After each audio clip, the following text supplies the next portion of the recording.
Welcome to HSR Motorsport. Hello and welcome indeed to HSR Motorsport GT3 Season 6 Round 2. The 25th percentile of the season takes us 196 miles northwest of London, 13 miles outside of Chester Town Centre. It takes us to Oulton Park.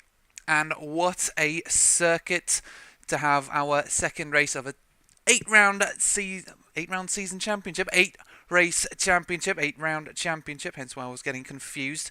I would be running a track guide right about now, but unfortunately the guys over at ACC TV haven't been able to make that work yet, so instead I'll just rattle on about some context for the circuit. Well, I say rattle, it's actually really interesting. Initially, it was built on the Oulton Hall grounds, which actually turned into an army staging camp in World War II after it burned down. It hosted a few famous guys, and then in 1953 the Mid-Cheshire Car Club built and developed the track, and only a few events after the first one, after it kind of inaugurated, it got an audience of about 40,000 spectators, which of course put this on the map pretty much. And since then, it's hosted a very, I wouldn't say famous, but it hosted a really it hosted a traditional race, so to speak. It started a tradition called the Gold Cup, and it's basically classic cars. And they do that every year. Sterling Moss has attended it. We've had some other famous faces, Jack Brabham, Jim Clark in the years long gone. But nowadays, they still run these classic races every now and then. But the circuit is also used for GT3 racing, like in the British GT. It's also still used for GB3. And I think is it TCR? Something like that. Let me know. I'm not too up to date with all the modern stuff that go on in the UK, even though I probably should be. But yeah, thank you for joining us. My name's Yanis Mayer. I'll be hosting for you guys today and for the rest of the season as well. Let's just hop into the action, shall we? Now, of course, traffic is going to be a bit interesting because we, of course, have split qualifying going on at the moment. And how that works is we've got 10 minutes for the AM class, 10 minutes for the Pro-Am class, and then 10 minutes for the Pro class.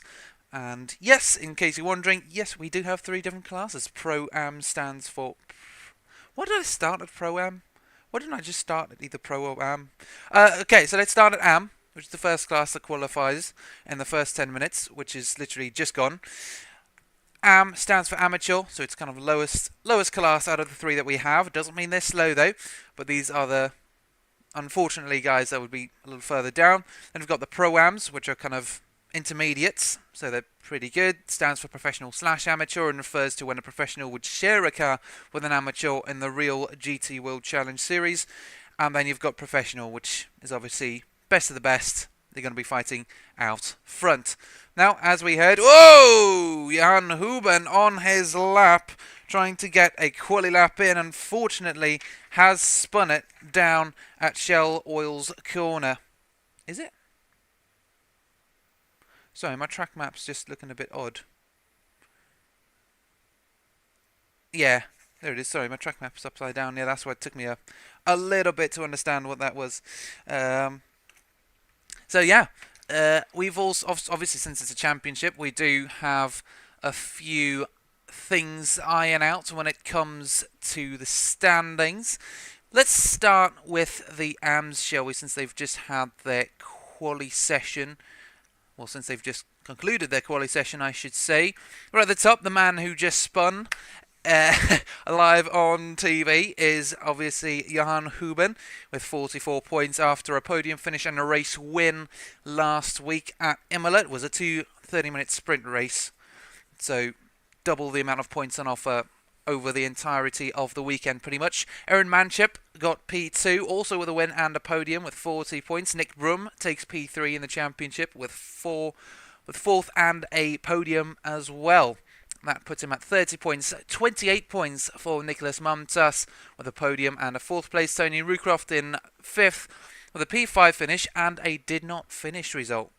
Very odd, isn't it? 10 points for him, and unfortunately none of the other drivers showed up last week, and it looks to be a similar story for the M's tonight. Only Montas, Zilidis, Huben and Brum able to make it to the circuit on Valentine's Day. And yes, it is Valentine's Day. Happy Valentine's Day.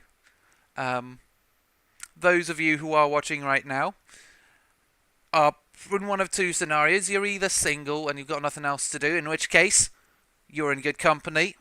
Let's make this evening fantastic, and let's make it. Let's get some brotherhood and camaraderie and all that going in chat. Or you are a couple who are into racing, and I do apologise if you find this is not your forte. It probably isn't the most romantic thing, but if it is, then what a couple you guys are. Congrats. Do give me a shout if there are any couples watching right now, because that would definitely be a achievement for me. Oh, I got couples to watch my stream on Valentine's Day. What an accomplishment. Anyways, moving swiftly onwards, we do have the Pro-Am standings as well. Ethan Craddock taking P1 with a dominant performance last week. 2 race wins, putting him on 51 points, with George Vassiliadis in P2 with 30 points. Vassiliadis is currently in the Mercedes, that red and black car. Greeks are unfortunately not quite a home victory, and I do apologise if you just did hear a Discord notification. I always forget. I always forget it until literally last second, and then I get annoyed when I don't get any notifications. Okay, cool. Moving on.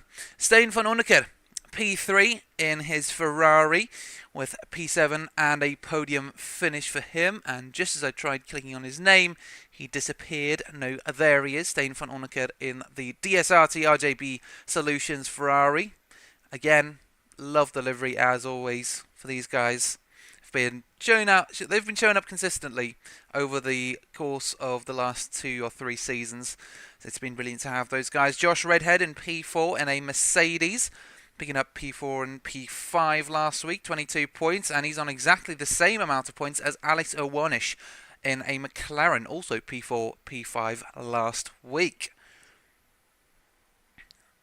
Now, out of the Pro-Ams who have made it, Josh Redhead has set the best time so far out of them, but he's only managed P4, 2.9 seconds off of Mumtaz in the BMW, but it might have something to do with the fact that the track condition is constantly changing. It could be that everyone else got a rubbish lap in. Who knows? There are all these little variables and stuff that play roles, but Redhead at the moment in that lime blue and black Mercedes. He has changed the livery recently, and he actually put a notification out on Discord making sure that I updated my awesome sim livery. So yeah, salute you, sir. All done. We can see your livery, and it is looking fantastic, I might say so myself. Now, let's see whether he can turn out a fantastic lap time himself on a track that is absolutely chucking it down at the moment. And yeah, I have to say, I don't think we've had a race where there hasn't been rain. Oh, no, we've had one. We've had 1 out of 3 races that have had sunshine, and that's it. And even then, it wasn't too great. Vassiliadis climbs the grid up to P5 and comes straight into the pits. Now, the Mercedes cars should be fairly stable today, considering their front engine.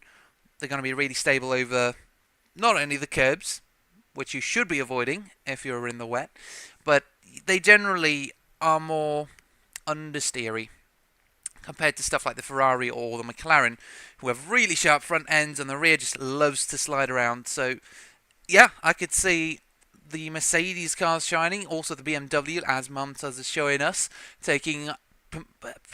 Sorry, I don't know why my mouth just spasmed there for a second. Mumtaz takes pole position. There were too many P's, that's why.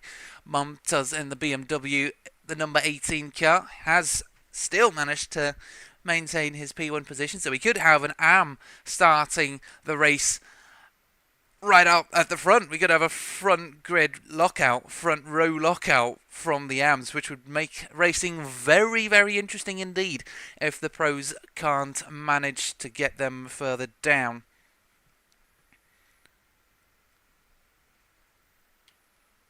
I do just need to check my disc. There we go.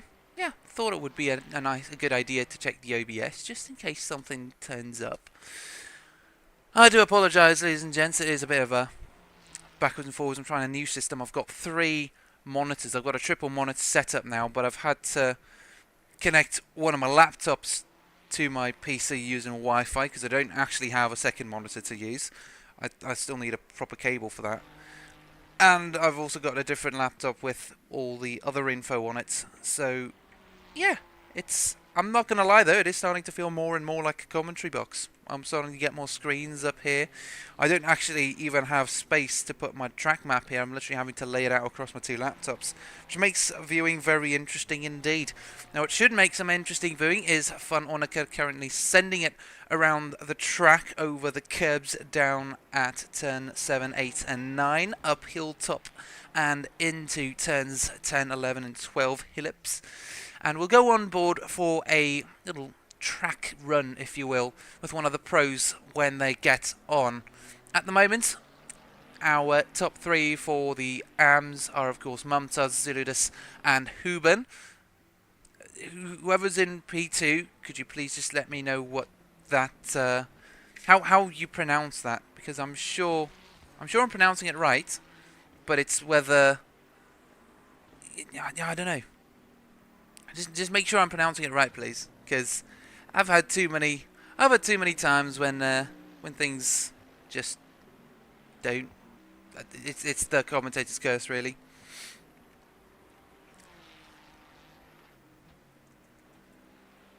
I'm just having to get some details up.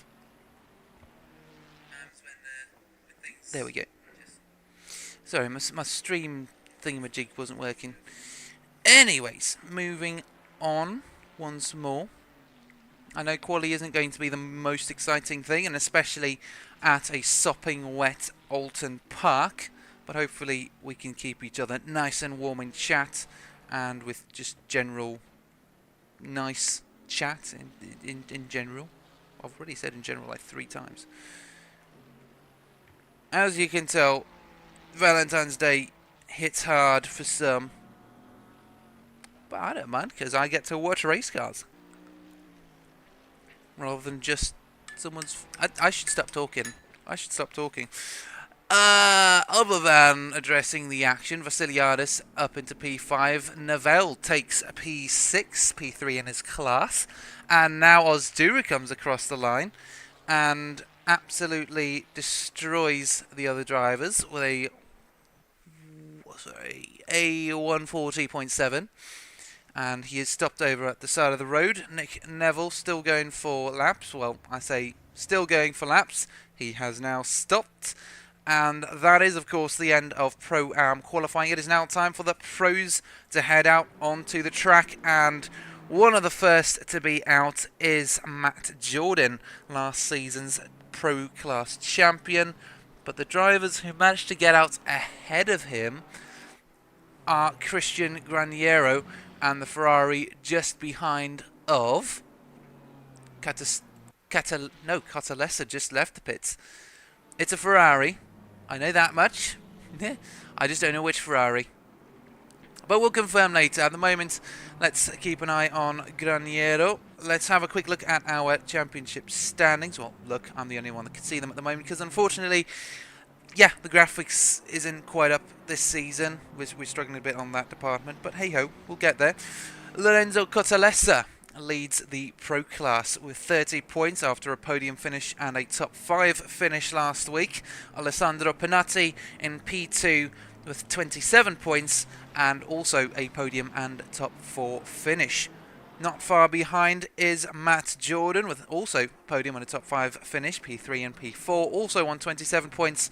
And just 1 point further down is Daniel Morris with a race win and P10 in the second race of round 1. Christian Graniero, who we are following at the moment, managed P12 on the first race and took an unexpected race win, actually, to give him 25 points. And that rounds out our top 5 for the Pro Class. And as they come across the line now, they will be starting their first flying laps.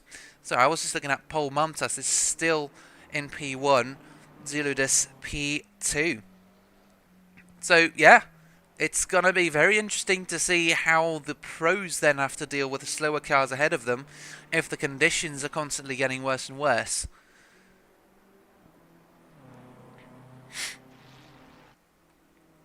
Now, while these guys set their flying laps, we do actually have some yellow flags. The most recent one being car 17, Kleinen, having some issues coming out of the pits. Let's see what happened here. So out into the pits, a little slidey already. Just coming down the avenue, and he just pulls over. So maybe setup just wasn't ready, maybe some other issues, but either way, he's back into the pits, and yeah, the racing kind of continues. 888 had something. Most of these will just be drivers going off, so to be honest, it's not really worth going too deep into this. Christian Graniero going to set the first lap for the pros at any moment now, coming across the final 3 corners now into Druids Corner, out onto Warwick Bridge, into Lodge Corner, and then Dearleap, the little left-hander kink, and let's actually go on board with him for a quick lap time, and we'll take it from the front splitter, because what better view to do it from? Unless we actually do it from the bonnet, that's an even better view. And then you get a lovely screen at the top showing the back end. Graniero only managing P4. So here we go, turn 1 into Old Hall Corner. Keep off the curbs because it's wet. Usually you would use all of that over on the left-hand side. Then bring your car all the way over to the right-hand side through here into Denton's and then Cascades, the long left-hander. Almost a double apex, but you just need to keep your speed up. That's the only important thing. Through Lakeside into Island Bend, which is going to be a fast left-hander. Just a little tap on the brakes. Just get that nose rotated. Don't grab too much of the curb, otherwise if you're in a GT4 you'll flip it. Into Shell Oil's Corner, the long right-hander. Stay on the inside for the camber on entry, and then flatten your foot early on to get a brilliant exit. Through turn 6, the long right-hander. Keep your car all the way over to the right for the chicane. Abuse the bumps if you have a front-engined car, such as this BMW is doing through turns 7, 8 and 9, up the hill top, down into turn 10, 11 and 12, known as Hillops. Very interesting, not quite a chicane. You need to kind of keep your car middle of the corner, bring it all the way over to the left here so you can have a brilliant run through the next, get a good exit, and then you're out onto Clay Hill. Up into the water tower, under the bridge at turn 14. Turn 15 will be Druids Corner, sorry, it was Water Tower before. Druids Corner, fast double apex right-hander. Bring it out as far as you dare in the wet, through Warwick Bridge, into Lodge Corner.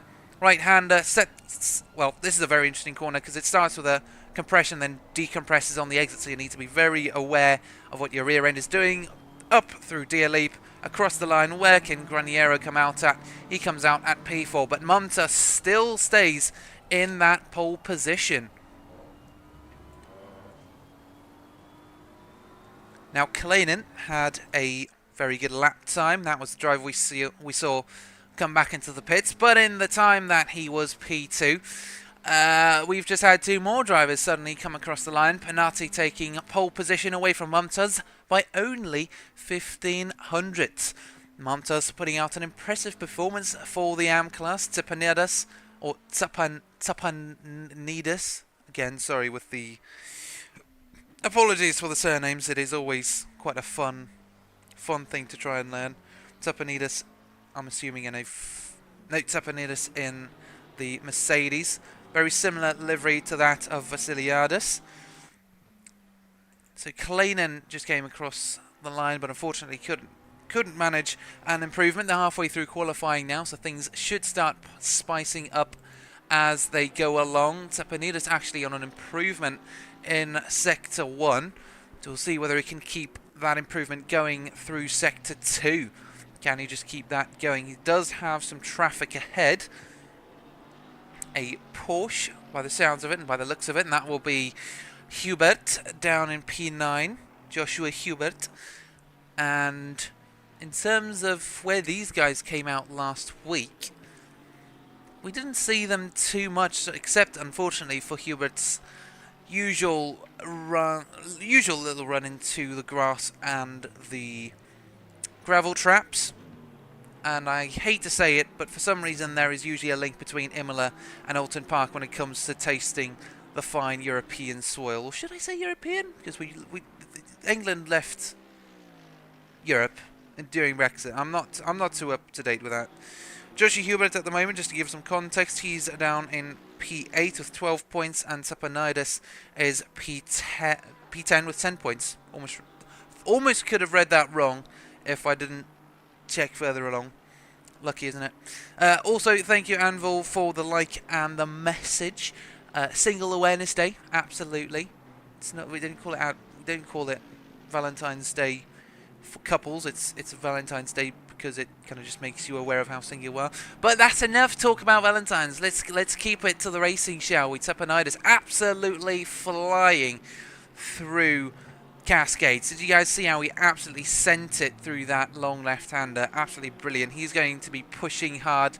Unfortunately, not able to improve on his last lap time. He's barely keeping Hubert at bay, who managed to improve up to P5. Cotalesa managed to get up to P1 with pole position, and they are starting to work down those lap times. 2 minutes left. Drivers will be making potentially their last lap times soon, but others will be looking for 2 more, and Sapanitis will be one of them, potentially even... No, it will be only 1 more, pretty much. Or could it be 2? Depends on a few factors. Graniero now comes across to fight Cotalesa for the pole position, but so does Penati. Penati with a 138.6. And where does Tapanitis come out at? He's had a very good performance through Sector 2. Across the line, where will he come out? He's currently dropped to P7, but Tapanitis takes provisional pole, and absolutely blistering lap time of 138.2, 3/10 faster than Hubert, who takes P2. Now the lap times are dropping. Cotalesa responds with a P2 finish at the moment, and he's got 1 more lap in him. Graniero, Jordan might be another driver to keep an eye on. Matt Jordan currently in the early stages. So are the rest, actually. Graniero also just coming up. Actually, he'll be the next driver to come across other than car number 17, who will be Brandon Kleinen, who did, of course, start out quite well. He did start at the top, but now he's dropped down to P9. This is how competitive the Pro Class is across the line. What can he do? Can he improve on his position? Yes, he can.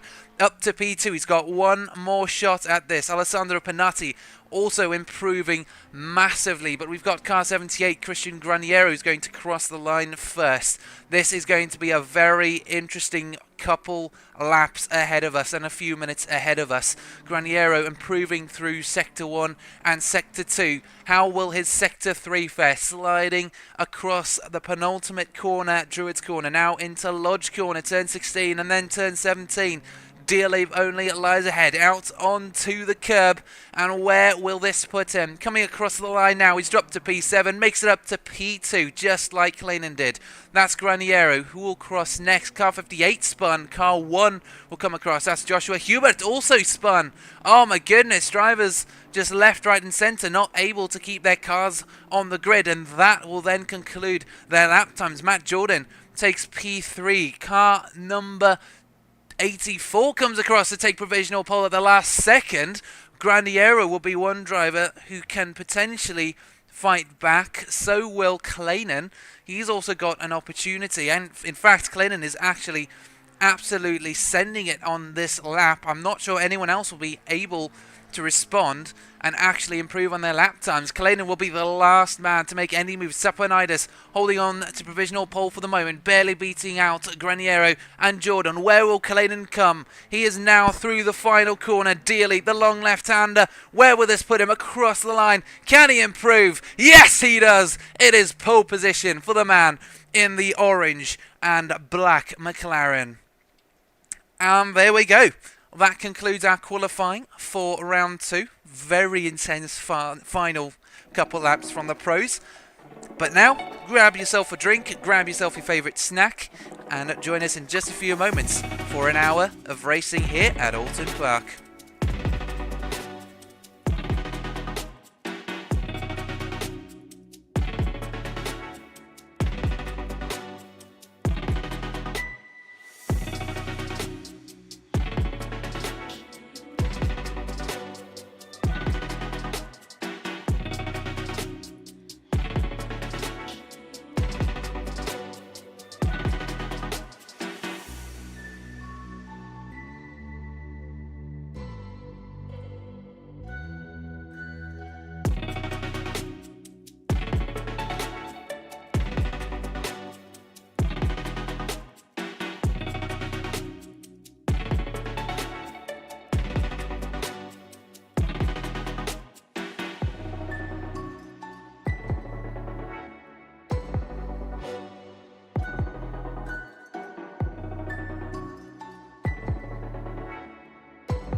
And welcome back. We are straight back into it, straight back into the action here at Oulton Park for round 2 of the HSR Motorsport GT3 Season 6 Championship. And qualifying was indeed very interesting. The track remains wet as it did before, although it's not full wet, it's only damp. So we could see some altering strategies depending on what the weather does here today, causing the usual chaos here at this stunning circuit. The AM class qualifying was very interesting to witness, with Mumtas, Ziludis and Huben taking P1, P2 and P3 and actually maintaining that as the Pro-Ams tried setting their lap times, and they were not able to actually get faster than that. Josh Redhead took P1 for the Pro-Ams, down in P13 at the moment. As you can see, they did not make it past those three guys up at the front. However, the pros managed to get past eventually and had an absolutely brilliant little battle for pole position between Kleinen, Tepanides, Graniero, Jordan, Cotalesa, Miro, Hubert and Penati. Unfortunately, Samuel not able to get up in there, but as the first time showing, not too bad, P12. Let's have a quick little rundown of our grid. And using some fancy cameras, we can actually have a cool look at it. So, we have Brandon Kleining starting. Brandon Kleinen. I just swapped starting and staying with the same ending. Sorry, Brandon Kleinen starts at P1. Mario Tepanides rounds out the front row. Then we've got Christian Graniero in the BMW. Matt Jordan in P4, last season's champion. Lorenzo Cotalesa in the Ferrari, last week's Italian monster. Absolutely roaring around Imola last week. He's going to be looking to replicate that performance today. We've got Tim Miro in the Aston Martin in P6, Joshua Hubert in P7, Alessandro Penati, the other Italian driver, who also managed to exceed expectations last week. Apologies, I've just had it on my screen. Alessandro Penati in P8. Then the Pro-Am start with Nicholas Mumtaz and a lovely Galaxy liveried BMW, taking P1 for his class. Ziludis and the McLaren. P2, Johan Huben, similar enough, starts with the J-O. Johan Huben in P11, also a previous championship contender. Unfortunately, did not manage to clinch it. It was final round and he was on identical lap not identical lap times, on identical points with another driver, but unfortunately did not manage to take the victory. Then further down we've got Cairo Samuel joining us for the first time this week in an interesting livery for sure, Demon Tweaks. P13 is for Josh Redhead and the new liveried Open Lobby racing car. I just saw the HSR logo on the front. Lovely looking livery there. We've got Emre Ozduru in P14 and Nick Neville, who would have started in P15 but is starting in the pits now. That sucks. Although starting in the pits in the rain might not be too bad a strategy. We'll see how that plays out. George Vasiliadis in the Mercedes is P16, Mustaine van Onneker in the Ferrari, P17. Nick Brum in a lovely orange liveried Ferrari, P18, one of the lone AMs out there tonight in P4 for his class. David Janos in the Red Bull Ferrari, down in P19. P20 is for Chris Mouchard in a lovely, lovely Terminator car, which represents or is kind of reminiscent of the 1980s McLaren's 1990s, more like what was late 80s, early 90s, wasn't it? And then Aaron Mounchip rounds out the grid in his Lexus. And last week he actually managed to pull out a really decent performance from far down on the grid. So I'm expecting big things from him today. Our little grid walk complete. The drivers are now making their way around the final few corners to start the second race of the season, the 25th percentile. And it should make for some interesting viewing. We might have a few incidents here and there, but just tonight we've had some communications going between me and the steward who will be live stewarding tonight. So hopefully we'll get some heads up from the stewards when incidents come through, and then we can have a look at it live. But now they come through the final corner into their two columns, ready to start the second race of the season. Up through Deer Leap and will then be across the line.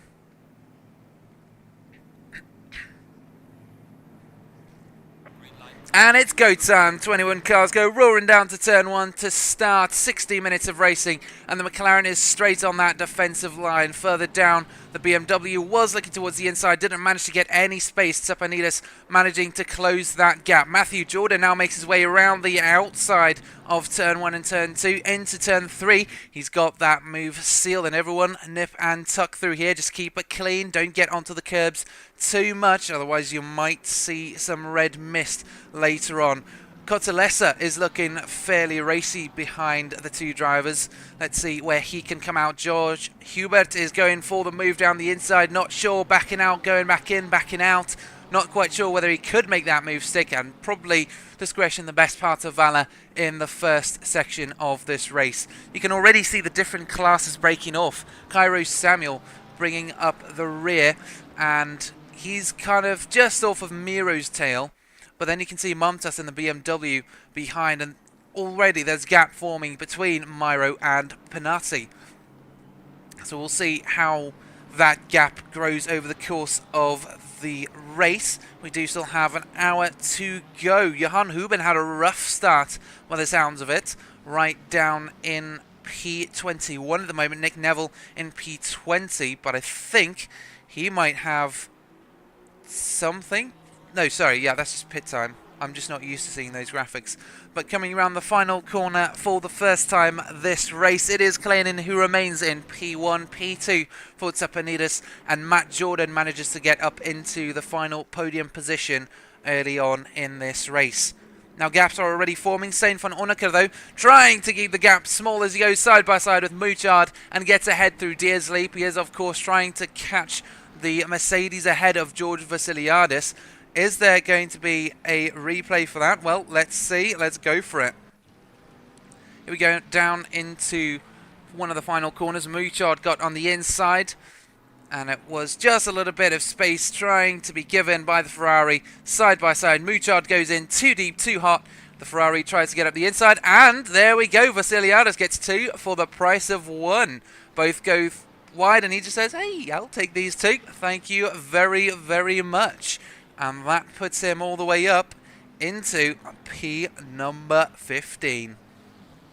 So Van Onneker probably kicking himself, and so is Mouchard as well. Mouchard did manage to get the move done, but yeah, at the end of the day, it was Stein who suffered the most out of that little incident. Here's Nick Brum, though, trying to make the move on Ziludis, trying to make some ground on his brothers, and he gets the move done. A little bit of a shove from the McLaren behind, but this is now fighting for podium positions between Montas, Ziludis, and Brum. Montas is absolutely flying out ahead, and he has actually managed to pull out a decent gap. He's already got the 3-second gap of the rest of the AM drivers, so we'll see whether he can maintain that lead further on into the race as well. Alessandro Panatti and Joshua Hubert close together, 0.3 seconds between them, but this fight could take a while to decide. Alsduru is stuck behind Zalodis. This is the McLaren we saw earlier bumping the blue McLaren from behind, trying to get past, because of course Vasiliadis is just itching to get past. Here is the McLaren itching to get past, so it's no longer an itch. He's decided to just go for it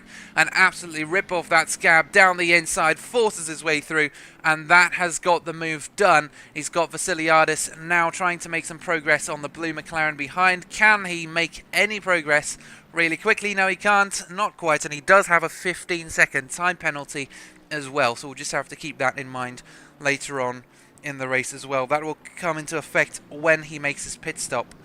He'll have to wait an extra 15 seconds, which could cost him a lot. It could cost him a lot in such a small grid, but of course, it's an hour's race, still plenty to happen. This is only the first 5 minutes. We'll see. Again, we'll just have to wait and see how it all pans out. My ACC TV was freezing there for a second. Vasiliadis pushing hard over the curbs. Yes, you can abuse the curbs a little bit when you are in a Mercedes, but not in the wet, mate. Try and keep it clean. Zilodis also now suddenly dropping back. Sorry, this is Brum dropping back. Zilodis going to be making a move on him at some point soon. This is the view he's got from the Mercedes harassing him from behind. Yes, it is a cool view, but at the same time, he's not quite going to enjoy that if the Mercedes is sailing past him into Druid's corner. He doesn't this time. But of course, they do have Lodge Corner coming up next, and the Mercedes has got a good run. And who will it be across ahead by the time they get to the final corner? It is the Mercedes late onto the brakes. Can he get it stopped? Yes, it can. Beautiful overtake by the Pro-Am, and he is, of course, in P3 for his class. He doesn't want Mouchard starting a fight for that, and he also wants to start making progress on Osduru ahead, who has already managed to build a 6-second lead. You can see just at the top of your screen there, that was Osduru. Oh my goodness, and there's contact between Brum and Vasiliadis, and Brum is shoved into the corner, down into Cascades, and he's dropping. Has he hit the wall? I'm not sure. We're going to need a quick replay of that. How did that happen? So here we go. On board with the Ferrari. This is Brum. He's got the Mercedes behind. Massive run for Vasiliadis. Pulls to the outside for the next corner, and just some miscommunication. And yes, he did have a hefty contact with the barriers. That is very unfortunate for the Ferrari driver, and he also lost those 2 positions. Oh my goodness, and we just see him spin off there as well. Quick little 10-second replay. Let's have a quick look at what happened here. Just, I guess, onto the grass. Lost the rear end. Spins it round. Loses another position, and that is actually Cairo Samuel also coming across. He's also had contact with the wall somewhere. Cairo Samuel is, of course, car number 7, and he did have an incident earlier on. Let's have a look at what happened here. This is a fight with Redhead as they come into the fast left-hander of Island Bend. Out into the grass, oh, and it's so slippery, can't get it stopped. Absolutely aquaplaning into the barriers. And there is nothing he could do. He was just a passenger along for the ride. Now, unfortunately, while that was happening, Kalinin still maintains P1. I thought we might have missed some action. Yes, we might actually have missed some action because Stepanidis is now P2, Graniero P3. So Matthew Jordan has somewhere gone wrong. Matt Jordan is down in P21. He must have had a spin somewhere, or he came into the pits. He came into the pits, which is going to be interesting, because, I'll tell you why it's interesting, and why it's also getting more interesting by the minute, is because we have a mandatory pit stop today, and that is for tyres. However, no, other way around. It's a mandatory pit stop for fuel. Tyres are optional, but the fuel is at a fixed refueling time. It's 25 seconds no matter how much fuel you pour in, whereas tyres are going to only cost you an extra 5 seconds on top of that. So at the end of the day it might just be 30 seconds, but on a damp track like this, on a wet track, it could stay fairly neutral when it comes to tyres. Everyone will still be using the same set of tyres, and my ACC TV is freezing up right now, so I cannot actually change what we're seeing here unless I use some cameras. I'm trying to see if I can do it with those. Here we go. Apologies, there we go. Working again. Sorry, I'm just getting these random freezes, which is weird. Tim Miro in P6 coming up on Joshua Hubert for P5. Could this be an overtake? Well, again, only time will tell. Joshua Huben into the pits early too.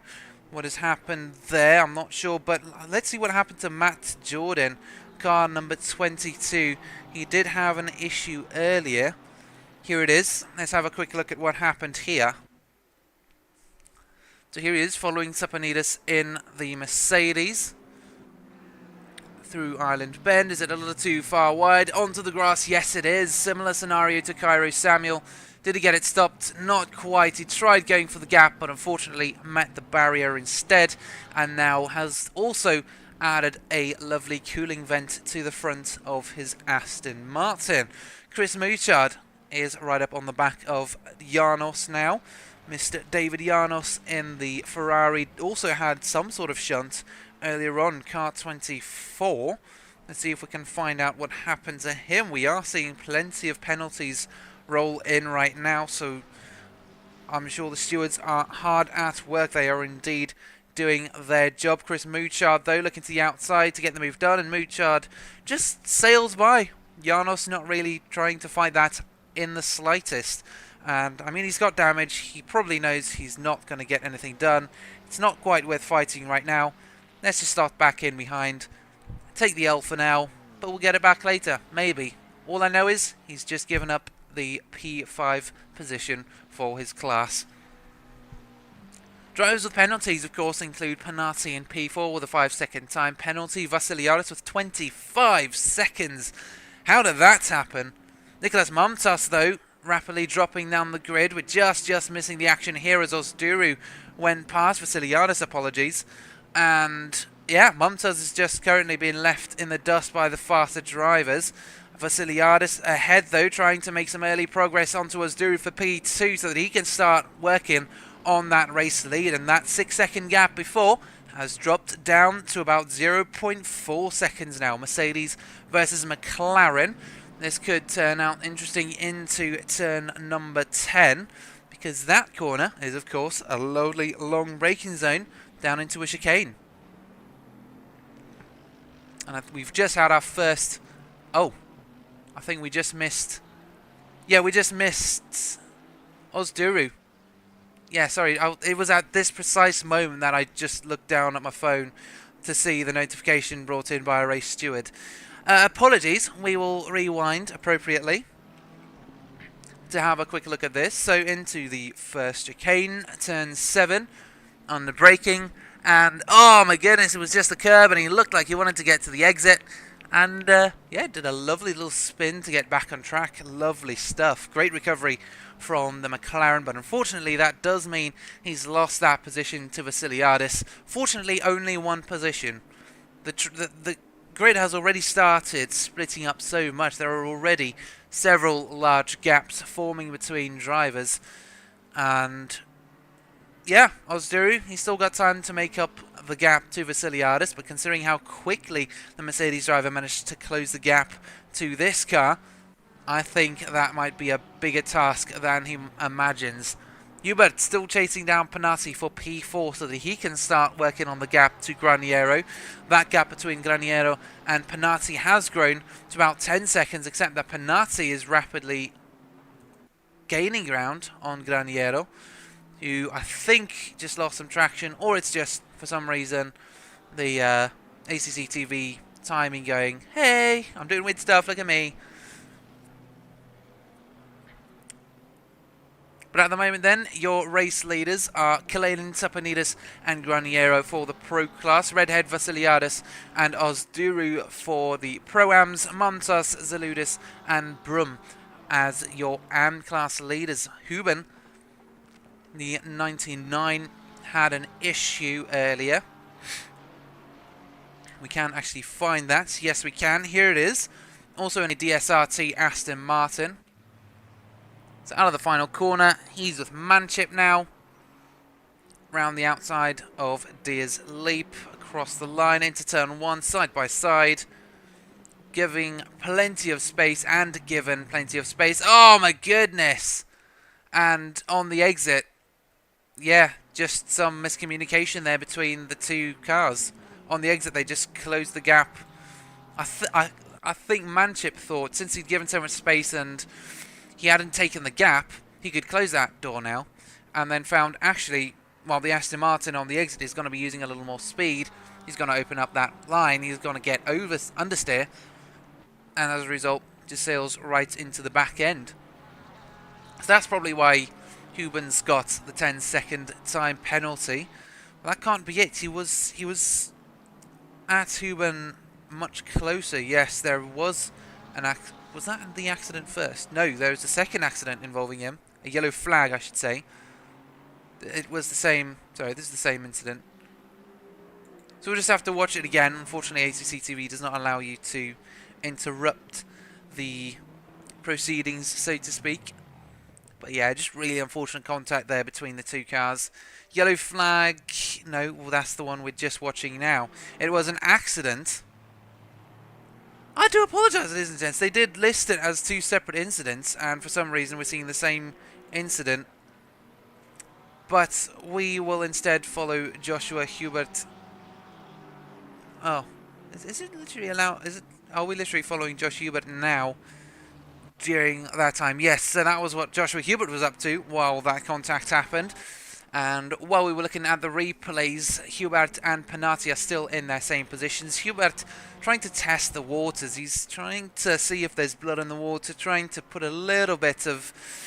Trying to put the McLaren in a tense situation. He's trying to apply a little bit of the pressure. You can tell Hubert is also absolutely pushing that car to its limits. And again, a little look to the inside to make the McLaren uneasy.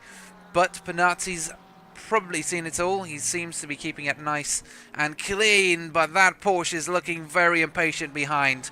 That Porsche wants to get past quick. He wants to get past soon. So this is what it looks like from the rear end of the McLaren. Hubert, the number 1 car, absolutely destroying those tyres, although because it's damp, it's not quite as bad. Oh my goodness, really close, you can tell. Yeah, Hubert is just absolutely pushing the car's limits as much as he can, and he's pushing it over those limits, and as a result, he has lost a little bit of time to Penati. He's lost about 2 seconds worth to this McLaren. So now, Penati can just keep going about his day and try and close the gap to Graniero. Graniero 2 seconds off of Tsapanides, and Tsapanides 1.5 seconds off of Kleinen, but Kleinen is now making his way through the first of the traffic, and we're only 17 minutes into the race. Yes, we still have about 2 more times that coming. We only have about 2 times that amount of time coming now. Ozduru, of course, earlier had that spin down at turn 7. Now he's going to try and make his way past Mumtus, the AM class leader, and of course, if he messes this up, Mumtus loses potentially that race lead. Mumtus not quite... Is he going to fight this? He's totally within his rights in terms of overall position. P11 is not quite what he might want, since that will put him the position directly ahead of Zeludis. But if he fights this too hard, he'll lose time and then be brought into a fight anyways. So it could be an interest of just letting him by with as little resistance as possible, as little time loss as possible. But it doesn't look like it. The BMW is trying to hold on to that position. McLaren says, never mind, I'll just go the long way around. I think it could be a little back out from the BMW there, literally just as we were saying. Just a little pull out. We do have some penalties coming in now. A few race incidents to look at as the field continues to spread out. The closest gap at the moment is, of course, Nicholas Mumtus, 1.3. Joshua Hubert and Alessandro Penati, also 1.3. Once again, Joshua Hubert just pushing that Porsche up and above the limit, and he's out onto the grass, and he can barely keep that thing in a straight line. He might come under threat from Miro soon if he continues making these little mistakes. If he keeps messing up and he keeps losing time, Miro will catch up and take that position. But then that could potentially also... Miro might have to think about it. He might have to think, well, is it a good idea to overtake this guy, seeing how erratic he's driving?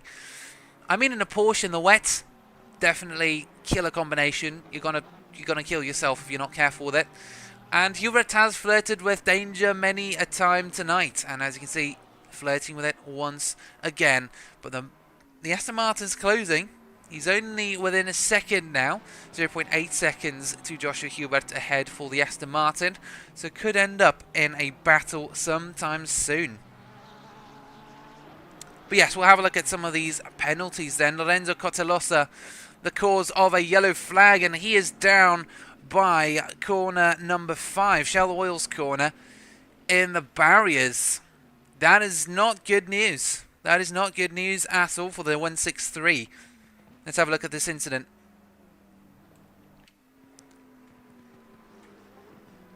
So, through Lakeside, Island Bend coming up next. That fast left-hander, is it again out onto the grass?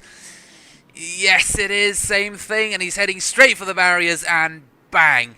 He's lost his entire front end, and probably he's got an extra 5 minutes of damage. It's good to see him back up and running again, but look at how slow that car is moving now, and I'm surprised actually at the lack of damage that this car is demonstrating at this point in time, but we'll see. we'll see. Obviously, that will come with time, and yeah, at this point he's just trying to stay out of everyone's way. So, unfortunate for this driver. However, Tsapanidis is closing ground on the McLaren ahead, and you can see the lovely front splitter of the Quantum Elements Mercedes at the moment. He was closing ground within a second of Kleinen for a second there, but then dropped back out. He is pushing though. As you can see, he's taking a V-shaped line.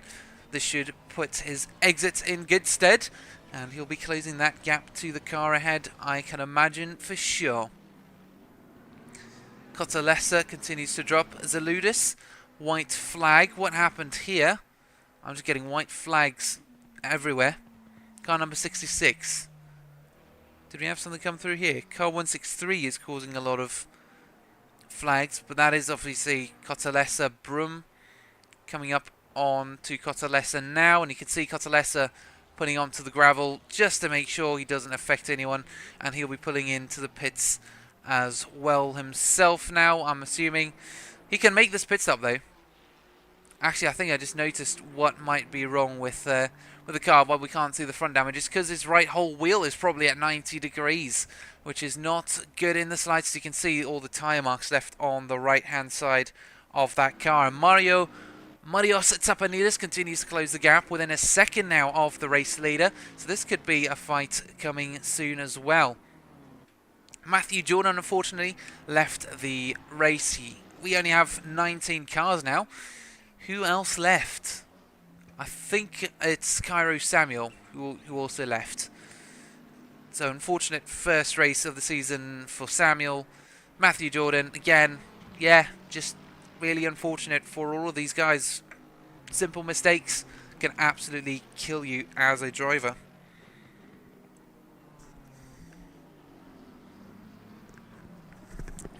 Speaking of mistakes, yeah, we just saw Tsapanidis go straight on. The timing of that was perfect.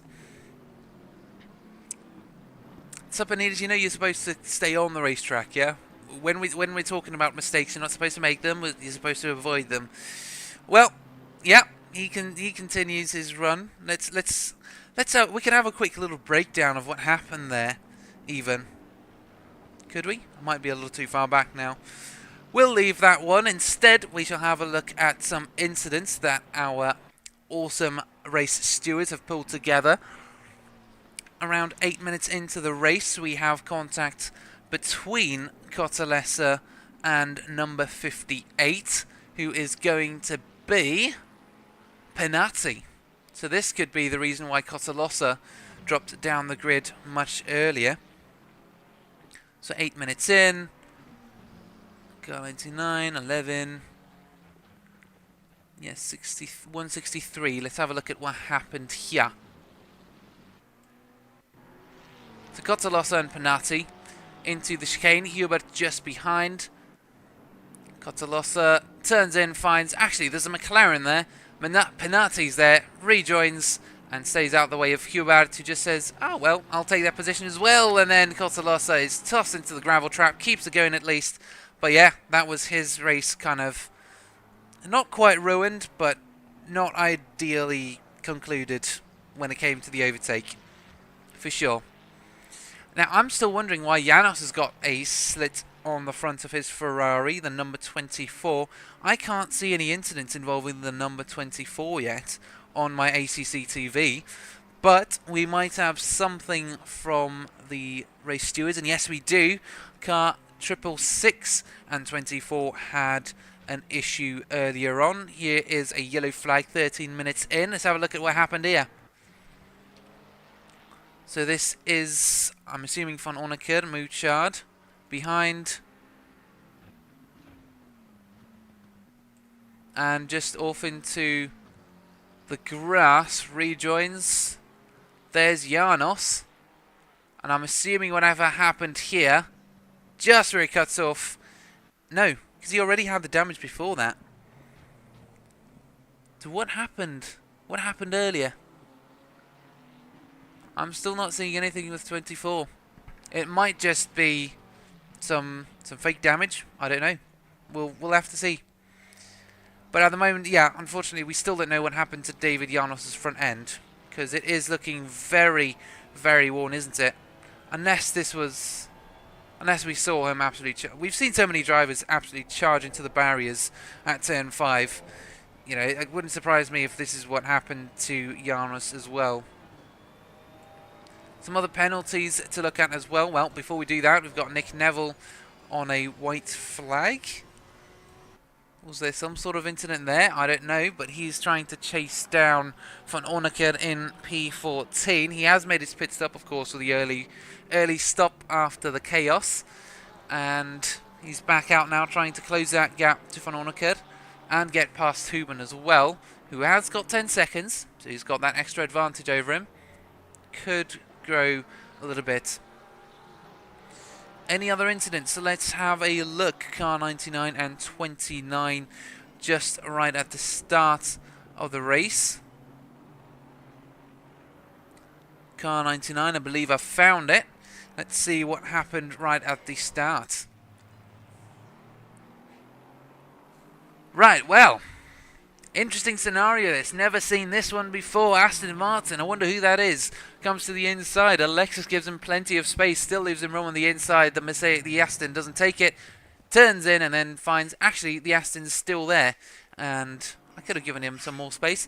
Yeah, totally unrelated incident. Not like my Valentine's has been for the past 19 years. Anyways, Joshua Hubert in P5 once again caught up to the back of P4 placed Benassi in the 58. And once again, Hubert is flying. He is setting some decent lap times. His fastest lap time was a 138.1 compared to the fastest 138.5 of Alessandro Penati. So he has got that 0.4 second advantage over the McLaren. But in terms of consistency and pushing his car to the limit and keeping it there instead of pushing it over it, yeah, he doesn't quite have that nailed down yet. So he might try and tone it down a little bit, because he knows he's faster than Penati. He's going to get past at some point. He just needs to stay patient. He'll get past at some point just by natural pace. But if he's pushing his car too hard and he's making these mistakes, we could have a turn 5 incident. We could spill some oil down at Shell's Oil's corner. And we do actually have Osduru into the pits now, the P9 driver, into the pit lane for his pit stop, and that is 30 seconds at the moment. So, just a quick heads up on the amount of time you lose for pit stops here at Oulton Park. You can lose 49 seconds for a tyre change, or 44 seconds for a purely refuel, if you just take that 25 seconds fixed refuel time. Hubert, though, will be looking to build a 5-second gap on Penati, who has got a 5-second time penalty as well. And that might come very soon, potentially into Shell Oil's corner. We'll see. Potentially move into one of the most dodgy areas on the circuit. Could also be a move on to Hillips, that final chicane before you start hitting Clay Hill and Water Tower. But again, this will all kind of pan out. We'll have to wait and see what happens. Pit stops will start occurring now, so the pit stop chaos will start happening. So keep that in mind if you start seeing cars dropping down. I need to keep that in mind, and the funny thing is I say that, yet I still completely forget about it when it comes to the actual moment. Chris Mouchard is also a driver who is making some progress on Janos in the number 24 down in P12. He's only about 1.3 seconds off the back of that Ferrari as well. So we're keeping an eye on a few cars at the moment. Keeping an eye on a few cars. At the moment, though, it is still Kleinen, Tsepanides and Graniero, your pro leaders, with Redhead, Vasiliadis and Janos, your pro-am leaders, and then Mamtas, Zilidis and Huben, your am leaders. Redhead has got a good lead over Vasiliadis. He's managed to stay ahead so far. It's about 2.5 seconds. And Vasiliadis, well, he's got a 25-second time penalty. So he is definitely making up for that with his decent pace. He might have to try and retake P3 from Janos at some point, or P3 in general at some point from whomever holds that position. But for now, it is Joshua Hubert who pulls into the pits for his pit stop, and we'll see plenty more coming in soon. Brandon Clean continues to lead the pack right out front.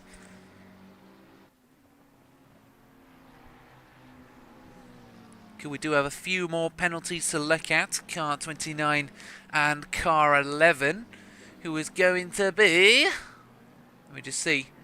I think both cars might have left. Unless, no, there it is. Vasiliadis and Mouchard. And I think that's the issue we saw early in the race. Vasiliadis and Mouchard, a little tangle out into the final corner. But regardless, let's have a quick little look at that. So here is Mouchard. I think this might just be a yellow flag incident leading up to what happened next. Through Druid's corner, out and towards Tower, and yep, out into the grass, slides it back onto circuit, can barely keep it on track. There's Janus and Van Ornekerd, and that was it. So just a yellow flag there, not an actual accident or incident. But speaking of Mouchard, he's 1.5 seconds off of Janos and comes straight into the pits just as we speak. So pretty much everyone that we're going to look at now is going to come in, I think. We're gonna look at someone and be like, yeah, so let's have a quick little Ornekerd. He then comes into the pits. It's kind of like a commentator's curse, if you will. Almost. Not quite, though. Almost, though. Don't know, depends what your definition of a curse is. Could just be unprofit. I know what I'm saying. One thing I could not have foreseen, though, was Josh Redhead and Miro switching positions because Miro needs to pull into the pits, so... Yeah, please do forgive my outburst. Redhead continues in the Pro-Am class, and as I said before, all the pit stop chaos is happening right now. Stijn van Ornekerd is just ahead of Osduru in the McLaren, two DSRT cars, both fighting to work up to Janos in the P11 for the P3 position. So is there going to be some teamwork involved there? Nick Neville, a quick little run into the gravel. Let's have a quick look at what happened here. So down into Cascades. Turns in and finds, actually, my car's turning in a little more than anticipated. And he's there on the inside of the circuit. Heads up, rejoining. Just about, yes. No, all good. It was indeed a resafe join. It was good. Hats off. Hats off to Mr. Neville. Janos continues to stay out despite the damage to his front end. So we'll have to see when he comes in. And see whether the damage has been affecting his lap times at all. Because Vasiliadis now pulls in. And Vasiliadis at the moment has dropped behind Janos, but by how far is the question. He's just come out the pit, so yeah, I think Janos might not stay ahead of Vasiliadis. This Mercedes driver's pace has just been absolutely relentless. He's just been absolutely brilliant with that. Hubert trying to make some early progress on Mumtas just ahead. Brum going around the outside, I'm assuming as lapped traffic, because of course Mumtas is in P1 and he does allow Hubert through, and he doesn't potentially even know how wise of a decision that could have been, depending on your perspective. Here is Neville starting to pick up the back end of Mouchard, though. He's only half a second behind, right at the corner where we saw him spin out only 2 laps ago. And it's a Brit versus another...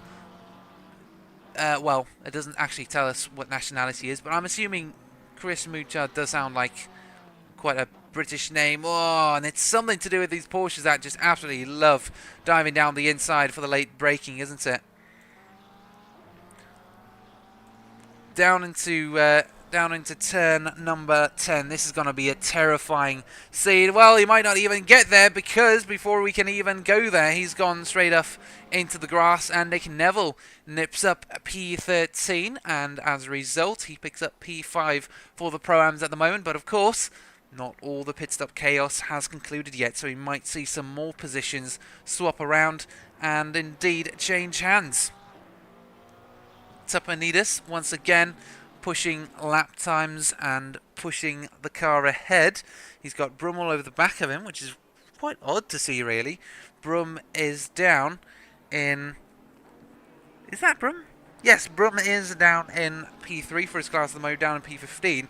But he's already putting this Mercedes under pressure, and he's potentially even distracting him from working on that 1.5 second gap to Hubert. Speaking of other gaps, though, David Janos, the number 24, has got Miro just ahead of him, 1 second or so. And yes, their lap times do vary greatly. So I think Miro's just had a rough run lately. But Janos still needs to pit, so there's that to keep in mind as well.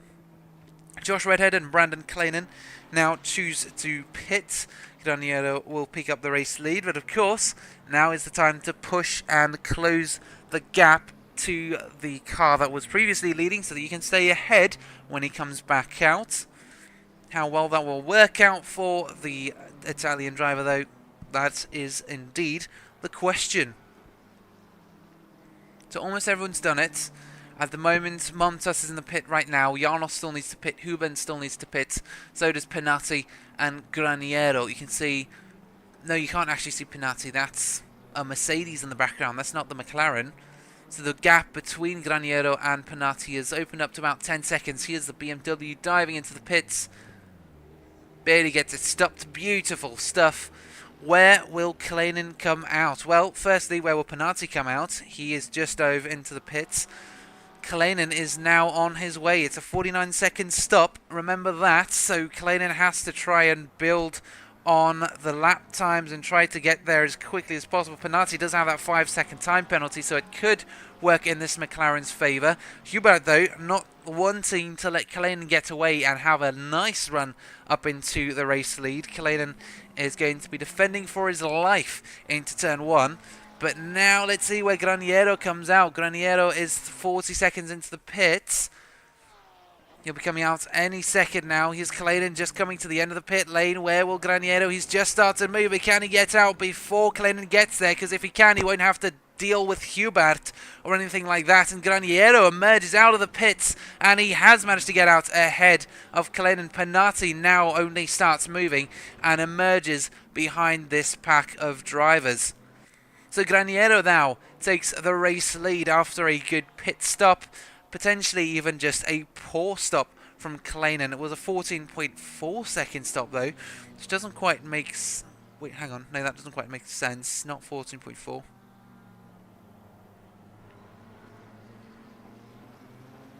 Yeah, it doesn't quite make sense. Sorry, the lap times, the stop times are just confusing me. So how long did Kleinen actually stop? I'm not being given that information. Janos now decides to pit to fix that damage to his front end, while Joshua Hubert continues to pester the McLaren driver as much as he can. And it's actually very close between Hubert and Kleinen. It's only 3,500ths between these two for their best laps. So we could see some action between these two sometime soon.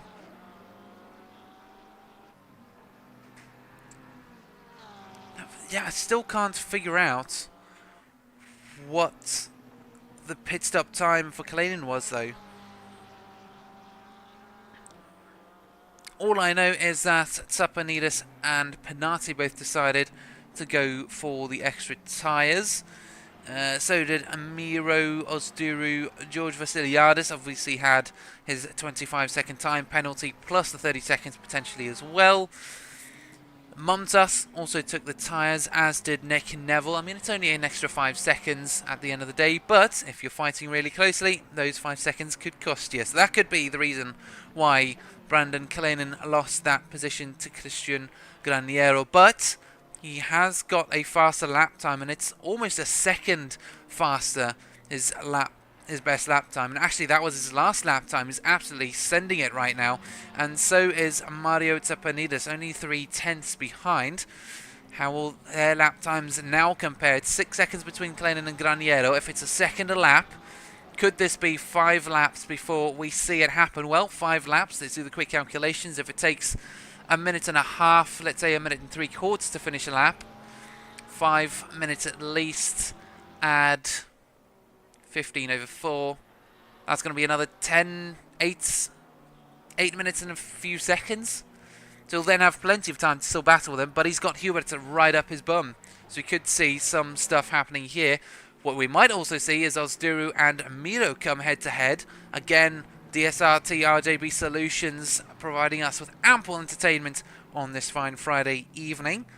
Another driver to keep in mind is Panati, who was right up behind Tsapanidis at 1.5 seconds. Not right up behind him, but, you know, it's still a threat. But I think Joshi Hubert will be pushing to get this thing done. Mouchard into the grass down at the penultimate corner, down at Druid's Corner, and he has decided to take a little adventure into the soil. Like I said, European soil just hits different at the HSR Community GT3 races. Let's see how this went. So, into the water tower, the left-hander, under braking. Did he just outbrake himself? Yes. Just couldn't quite get it stopped. Caught the grass on the outside, spun to the inside, kept it out the wall barely, and yeah, resumed racing. But unfortunately, lost a few.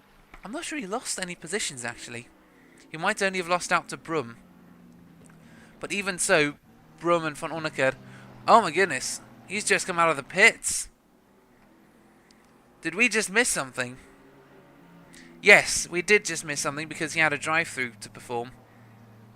And so does Janos now. So we're getting some more incidents happening all over the place. Now Hubin is right up behind Mouchard as well. The Aston making a move on the McLaren down the inside into turn 4. Not quite. We could see a move between Ozduru and Miro sometime soon. Those 0.4 seconds, 0.3 seconds between them.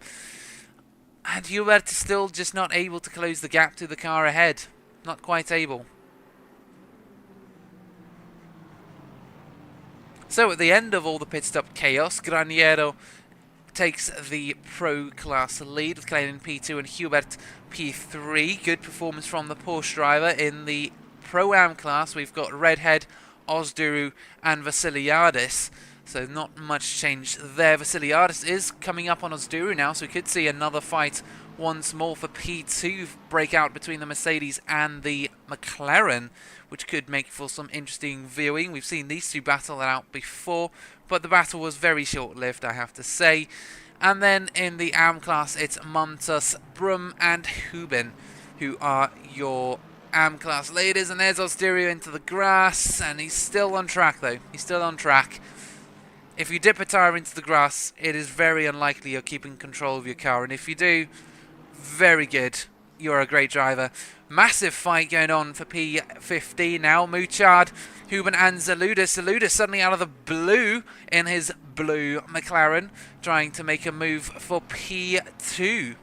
Sorry, the final podium position, actually. So it's not quite P2. P2 is much further ahead. Brum currently in the Ferrari, sending it down in P12. At the moment, it's Hubin and Zaludis, though, who could be fighting for the final podium position in the AM class.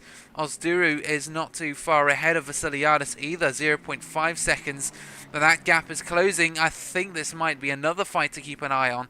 Ozduru and Vasiliadis for P2 in the Pro-Am class. Two fights going on simultaneously, and unfortunately we don't have graphics quite advanced enough yet to keep an eye on both fights. Mouchard just dropped behind Hubin. Let's have a quick little 10-second review of what happened here. It's down into Shell Oil's corner. Mouchard goes wide, and they're alongside through the exit. Mouchard tries to keep the momentum going, but can't do anything. Through goes Mr. Hubin. Lovely overtake. So now that's done, Zaludis will be looking to make his way past soon as well. Vasiliadis still half a second off of Ozduru, and Hubert has dropped to 2.3 seconds. Was there maybe an issue with the number 1? Did he maybe have a yellow flag incident or something? No. So nothing happened there, and Zaludis, while we were talking, mate, Mouchard is just losing it at the moment. He's just not able to keep the car on track, and he's off all over the place. It's going to be a disappointing result for Mouchard. He's just been overtaken by two AMs. Just keep going, brother. just get to the end. Cotolosa, not quite the same attitude, unfortunately deciding to stay in the pits. He just got in, doesn't leave, but Nick Neville, and is that Hubert just ahead? Nick Brum causing a yellow flag somewhere on circuit. All sorts of stuff have just happened. Tsepanides into the pit lane. Oh my goodness, things are happening all over the place. Things are suddenly spicing up. I think we've just had a very big accident. So car number 8, who was Brum, just a couple seconds ago. Let's see what happened here, one step at a time. So into the fast left-hander of Water Tower. No, sorry, that's into turn 4. Oh, and Tsepanides lost its spun, and then, clutched the Ferrari. Oh, dear. And then the Ferrari has to rejoin. Oh, dear, that has not gone well at all. So what happened to Tsepanides, number 84? Let's have a look at it from his perspective.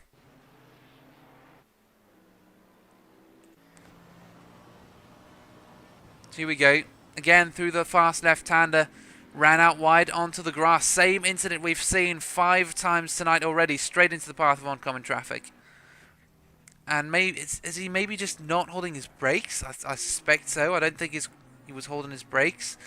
Could that be a punishable penalty? Potentially. We'll have to see. But at the moment, he's just in the pits having to recover from that. Emanuel Duru not quite giving up on Miro, though. Manchip absolutely flying through the faster traffic here. This is brilliant to watch. The Lexus is absolutely sending it today. It's doing quite well. And 13 minutes remain, and I can't believe it's already 13 minutes left in the race. It's just remarkable. We've just flown through time. It's somehow, with only 19 cars, well, I should say 18 cars currently actively on grid, it being a wet track and all, it's actually been fairly alright. We've seen some good action, some bad action. Let's see if we can have a look at some more penalties. We've got car 66 and 343 right at the start. Car 66, car 343. Well, not quite. I don't see anything on my side, but again, that might just be some stuff happening with the software. I am still getting used to it. I am getting better, I feel, already. I'm already improving. If the software will stop bugging, because it is doing some funny stuff at the moment, I will admit.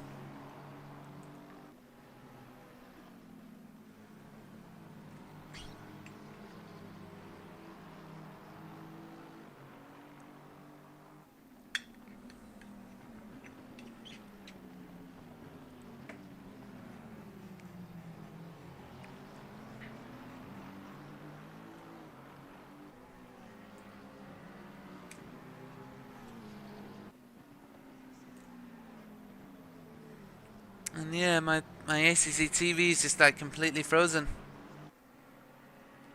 It's weird.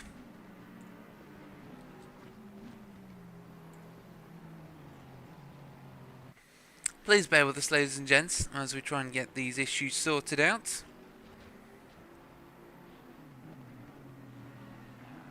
We do it all live, as Mike North might say. Yay.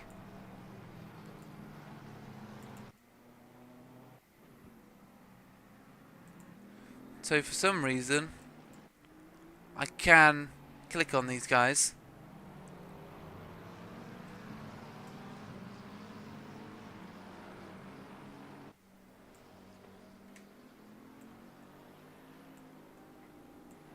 Ooh, yeah, my software's going all weird.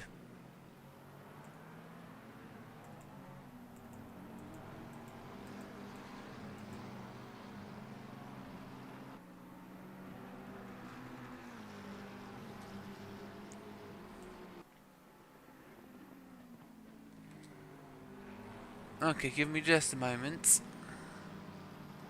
Software is indeed doing weird stuff.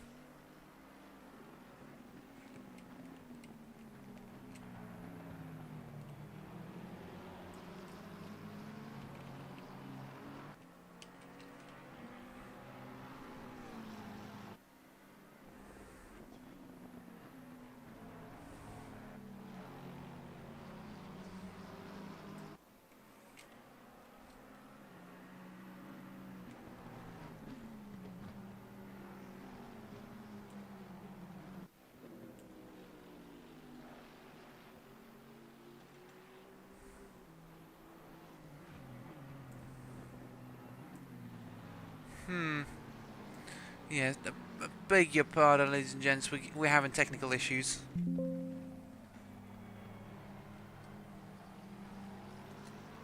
We're having some big technical issues.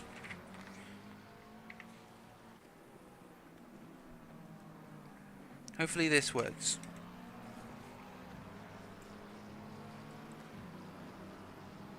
Like I said, we do it all live. We'll see what... We just kind of take it as it is.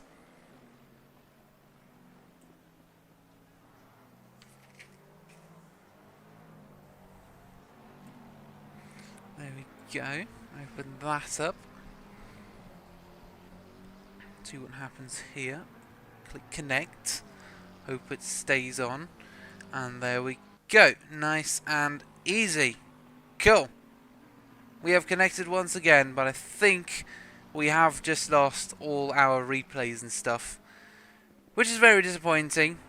But, you know, at the end of the day, you can't have it all. So we'll just have to kind of take it as it comes. For some reason, ACC TV is not quite giving me exactly the settings that I want. This is very odd. My ACC TV is properly bugging.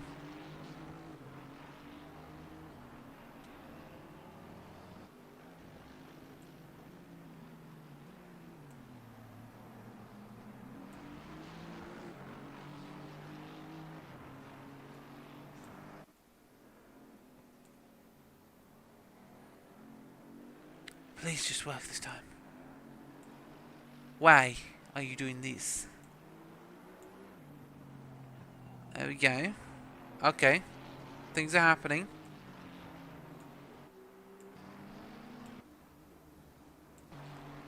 There we go. Apologies. Yeah, we're having some issues. We were having some issues. Are having some issues, but they've been temporarily fixed. Cool. So, while all of these technical issues have been happening, Christian Graniero continues to lead the race in the Pro class. 4 seconds clear of Kleinen, who isn't quite managing to close the gap as fast. In fact, Graniero is only 37.8, so he's managed to improve really quickly. I think it might have actually been the other way around. I think it's actually Graniero whose best lap was a second faster than Kleinen. Joshua Hubert drops 7 seconds behind Kleinen now. Alessandro Panatti in P4, 3 seconds off the back of Hubert. Redhead picks up P5 at the moment, but P1 for the class. Great performance from the Mercedes driver. 2 Mercedes in the podium positions for the Pro-Am class, with Vasiliadis picking up P2 in the Pro-Ams, and Ozduru in the McLaren barely holding on to P3. And he didn't make his way past Miro, which is brilliant. We never got to see that happen, though. What we might see happen is an old rivalry flare-up between Hubert and Panatti for P3, the final podium position. And all that pushing earlier on for Hubert might have tired him out, might have put him under fatigue now, because it's now Panatti's time to shine down into turn 1. Beautiful overtake right down the inside, millimetres between these guys, and wow! What a great move from Panatti round the outside, still holding on. Great move to hold on to that position. Absolutely stunning. Great defense, I have to say. Absolutely stunning defense. Let's have a look at this again, if we can. From, I mean, there's not much much better view to watch it from, really, from where it was. McLaren down the inside. Porsche just gets a better line, carries the momentum better. Out on the other side. Beautiful move.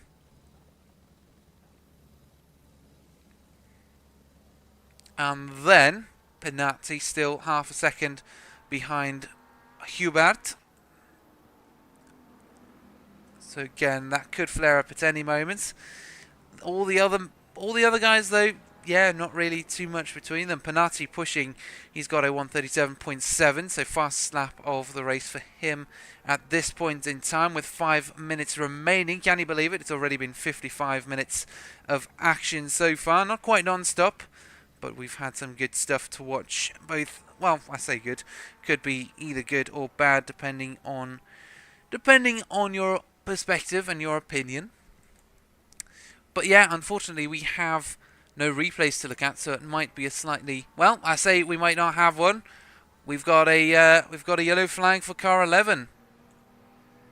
Mouchard once again into Tower Corner. And out onto the grass, exactly the same place where he was before. A little further on though, he's made some progress. He's gotten further around the track than he did before when he spun last time. So he is making progress, he's doing well. Penati still closing the gap on Hubert, still a second off. Let's see what happened to Hubert though. This might be what brought Penati into the play. So up the hill, into the double left-hander, Water Tower, then Druid's Corner. Tries getting it stopped, but a little too fast. Keeps it straight for the most part, and that's what brought Penati in, who then tried making the move on the first corner, but didn't quite manage to get it done because the Porsche just hung it round the outside and just kept going. I'm still not over that move. It was brilliant. Car 11, again, we're always seeing these yellow flag incidents from car 11 come rolling in. Car 666 had an incident. Let's see what's happened here. Stijn van Onneker in the Ferrari, sending it down the first straight available after Deer Leap, and again just can't quite get the car stopped out of the grass, and brings it back on. So nothing too crazy for him. But something that might go crazy soon is Penati looking down the outside for out of that corner though, into turn 2, 2.5 minutes of racing. This is going to get spicy real soon. The McLaren looking around the outside again. The Porsche is going very defensive. How all this influence is run into turn 4.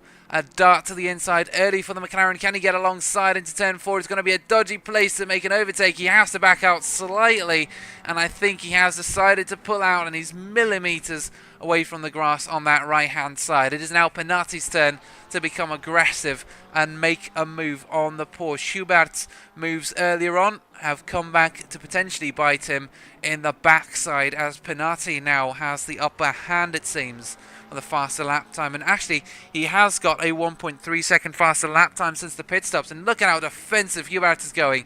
Coming over to the centre of the track to push out Penati to the side. Great defensive driving. He'll have to keep this up for another 2 minutes though. He'll have to keep this up for potentially another 2 laps, which could be the difference between him or Penati finishing on the podium. Hubert in the Porsche is going to be pushing hard as usual. He's going to be working hard to keep that lead, but he might not hold on to it. And there is contact between them. Just barely a nudge. Penati really piling on the pressure now. Unrelentless pressure. And we've seen how Hubert's drive has been so far. He can barely keep the car on track as it is. But having someone pile on that amount of pressure on you might make you buckle soon. But, I mean, he's not been too bad. He has been fairly good so far. In fact, it looks like Penati is the guy now who's struggling to control the rear end of that McLaren. He's only got another lap and a bit to go before the race ends. So if he wants to get that final podium position, he will need to work hard for that. Osduru in the meantime, 0.8 seconds off of Temiro once again. Nicholas Montas in P9, 1.3 seconds off of Osduru, so no other gaps really. Oh my goodness, and there's Mouchard once again across the track, down at Shell Oil's corner, turn number 5, and there was an incident with Irwinish, Osduru, sorry, car 343, which might explain why Miro got back ahead, but we can't rip our eyes away from this fight once again. Hubert going very defensive, trying to keep that McLaren behind him for the final podium position, and he's doing an absolutely stellar job of keeping that blue car behind. But for how much longer? The drivers will now be making their way around the track for the final time once they cross that finish line. Graniero is only meters away before he crosses the line to start the final lap of the race. A little slidey. Oh, well, it's the end of the race. Cancel that. It's not the last lap. This is the last lap. And that was potentially Penati's final chance to get past. Now, Kalinin comes across. Hubert manages to hold on to it. Sorry, things just happened so quickly. I didn't even manage to keep hold of that. So Graniero wins another race of the HSR Motorsport GT3 Season 6 Championship in the Pro Class. Well deserved indeed. Picking up the pieces from Kalinin after some pit stop chaos, and now Redhead will be the first Pro-Am to come across the line if he can keep it in one piece. He's got Vasiliadis 2.3 seconds behind him, 2 Mercedes finishing P1 and P2 here at Oulton Park today.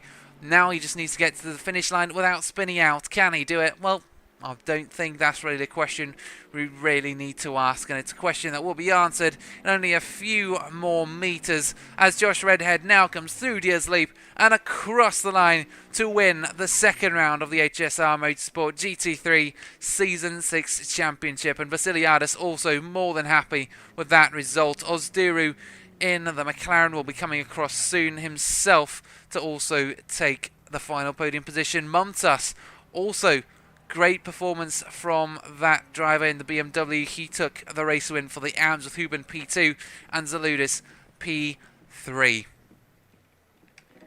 Wow, an incredible race indeed. And that concludes round 2, unfortunately, on this lovely Valentine's Day. It's the first race I've ever had to commentate on Valentine's Day, so definitely a new experience for me. But yeah, join us next week again, same time, 8 PM GMT, for round 3, and we shall see you all sometime soon. Have a good evening.